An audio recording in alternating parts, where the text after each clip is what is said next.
Le mal de dos est rarement dû à une lésion. C'est comme le mal de tête, on ne s'est pas cassé la tête et pourtant on souffre. Dans 90% des cas, le mal de dos n'est pas grave.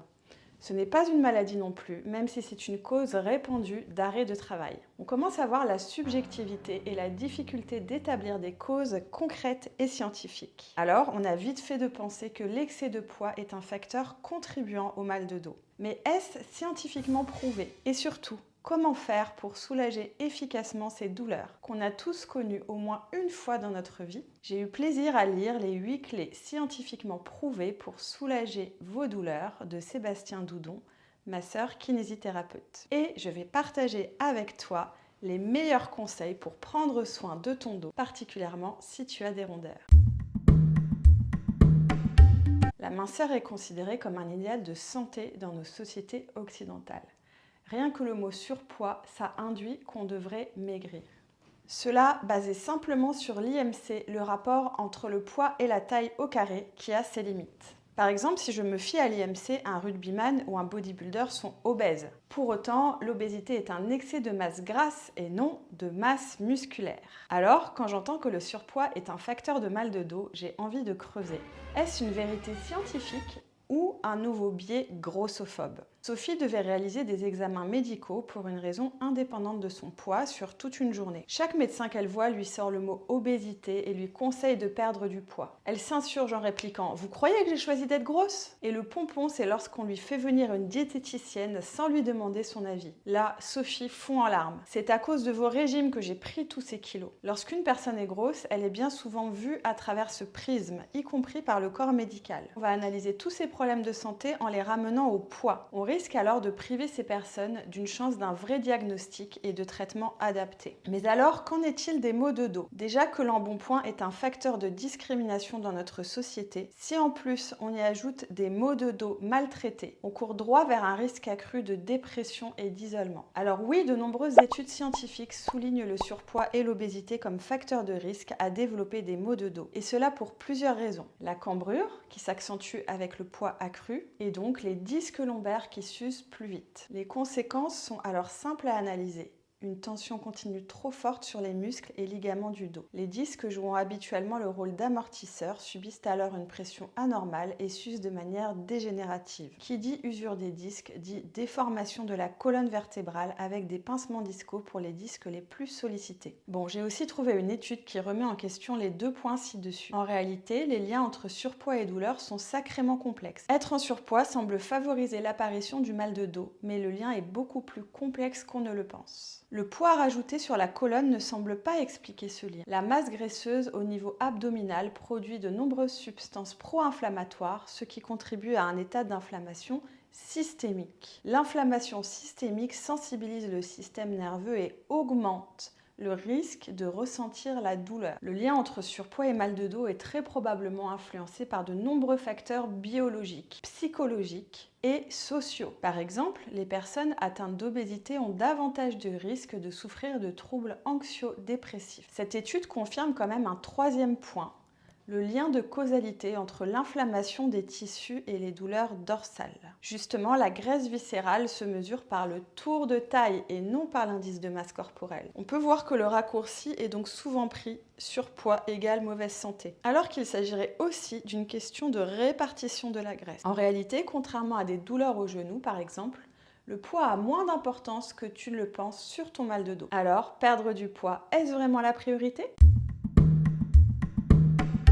L'accessibilité à certaines activités physiques est réduite lorsque la surcharge pondérale devient gênante. Cela diminue le panel accessible et la pénibilité ressentie pour les pratiquer augmente.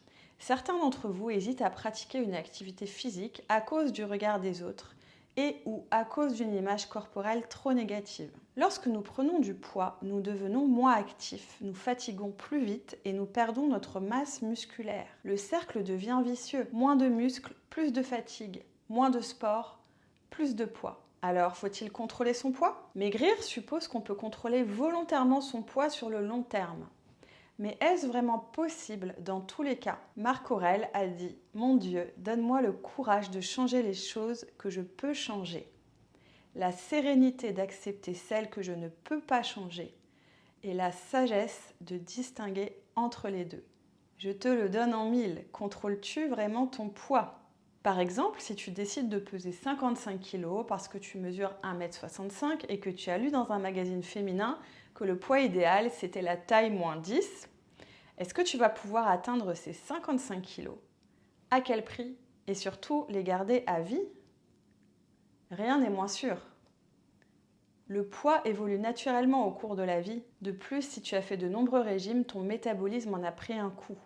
Moins de masse musculaire, plus de masse grasse, le fameux effet yo-yo, avec peut-être un petit trouble du comportement alimentaire au passage. De plus, je ne connais personne qui a choisi d'être gros. Bon, ok, je ne connais pas personnellement de sumo. Tu vois où je veux en venir?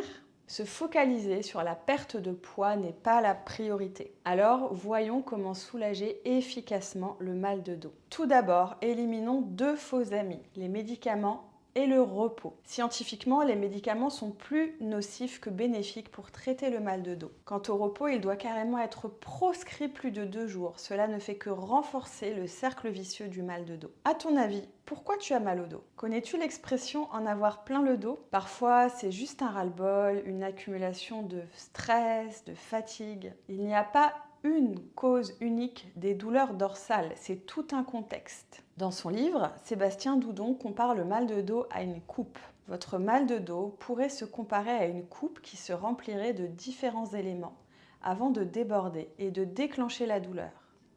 Aussi, pour vous débarrasser du mal de dos, plusieurs solutions s'offrent à vous. Réduire le contenu de votre coupe ou agrandir votre coupe. Lorsque la coupe est pleine, elle déborde et on souffre. Mais pleine de quoi? Stress, fatigue, sédentarité. Il n'y a pas une cause, mais tout un contexte. Alors, pour remédier au mal de dos, lorsque la coupe déborde, on peut soit la vider, soit l'élargir. Par exemple, réduire le stress ou augmenter sa résistance au stress. En yoga thérapie, on utilise 3 leviers. Agir sur les conséquences. Le stress, agir sur les causes, les stresseurs, agir sur la façon de voir les stresseurs. Oui, il y a plein de solutions efficaces selon la science contre le mal de dos. Le massage, la chaleur, l'électrostimulation. Mais le principal traitement, c'est le mouvement. Oui, mais comment bouger quand on est limité par ses kilos? Lorsqu'on vit dans un corps gros, et je rappelle que gros n'est qu'un adjectif qualificatif neutre, pas une insulte, c'est beaucoup plus difficile de se mouvoir. C'est pourquoi j'en ai fait une spécialité dans mes cours de yoga.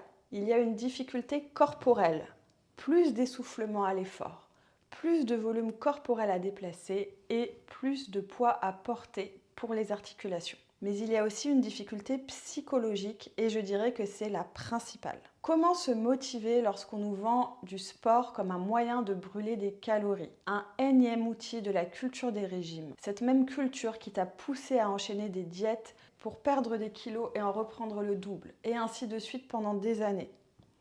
Bouger semble alors inutile, un combat perdu d'avance. Alors, avant de te demander comment bouger, demande-toi pourquoi. Après tout, tu peux te détacher du sport performance, t'enlever de la tête cette idée de mériter de manger en bougeant. À la place, tu peux choisir une activité physique qui te fait plaisir pour prendre soin de ta santé. Ta santé physique, évidemment, car en bougeant, tu vas à la fois prévenir et soulager d'éventuelles douleurs lombaires. Mais aussi ta santé mentale. Les endorphines, hormones du bien-être libérées par l'activité physique, deviennent vite une drogue positive. Pour adopter un état d'esprit où tu bouges pour toi-même sans te comparer aux autres, je t'invite à recevoir gratuitement ton guide Ose le yoga avec tes rondeurs en déroulant la description sous la vidéo. Tout d'abord, enlève-toi de la tête que le fait de bouger va intensifier ta douleur. C'est faux. C'est le fait de ne pas bouger qui va te faire rentrer dans un cercle vicieux. Moins de muscles, plus de douleur. Le traitement, c'est le mouvement. Maintenant, la question, c'est quel mouvement pour toi? Évidemment, tu peux t'adresser à ton médecin pour prendre conseil selon la situation. Il y a la question de quelle activité choisir, mais aussi à quelle fréquence et sur quelle durée la pratiquer. Sache qu'il existe tout un tas d'activités adaptées sur chaise. Yoga, danse, sur chaise. Tu peux aussi trouver des coachs en activité physique adaptée. Quand on est gros, on peut danser, faire de l'escalade, du surf. Cherche sur les réseaux sociaux des modèles plus size qui pratiquent ces sports pour te montrer que c'est possible. Mets de côté toute mesure de performance comme une montre connectée pour te reconnecter aux sensations. Et surtout, arrête de te peser. Le poids sur la balance n'est pas significatif car le muscle pèse plus lourd que la graisse. Tu peux trouver des vêtements de sport chez Hula Popkins du 42 au 62 et chez Decathlon. En tant que prof de yoga, je recommande de pratiquer moins longtemps mais plus souvent. Concernant le mal de dos, ce sont des étirements tenus et passifs qui ont le plus de chances de soulager les douleurs. Ça tombe bien, c'est ce qu'on fait en Hatha Yoga. J'étais étonnée de ne pas voir le yoga mentionné plus souvent dans les clés pour soulager le mal de dos. Pourtant, dans ces clés, on retrouve plein d'éléments liés au yoga. Les étirements, le mouvement, la respiration et même le massage, 4 clés sur 8. Le yoga est une forme d'automassage avec une dimension sociale si on prend un cours collectif. Le yoga inclut la pratique de la respiration, de la méditation qui aide à mieux gérer la douleur, c'est scientifiquement prouvé, mais aussi des étirements tenus avec des postures. La pratique posturale aide aussi à renforcer les muscles. J'ai de nombreux élèves qui souffraient du dos depuis des années et en venant régulièrement en cours, 1 à 2 fois par semaine pendant plusieurs mois, m'ont témoigné ne plus du tout ou quasiment plus avoir mal. Je vois le yoga comme une boîte à outils magique. Mais attention, il existe un risque de blessure, même avec cette pratique qui encourage à l'écoute de soi. Notamment des cas de fractures démontrés pour des personnes souffrant d'ostéoporose ou d'ostéopénie. D'où l'importance de s'adresser à un professionnel de santé en amont, puis le cas échéant à un professeur de yoga compétent. Si tes moyens le permettent, pourquoi pas un cours particulier? Ou alors, regarde du côté de la yoga thérapie. Tu trouveras en description l'annuaire des profs de yoga que j'ai formés à adapter leurs cours aux rondeurs pour une pratique respectueuse de ta morphologie. Si le yoga, ce n'est pas ton truc, qu'est-ce que tu fais sur ma chaîne?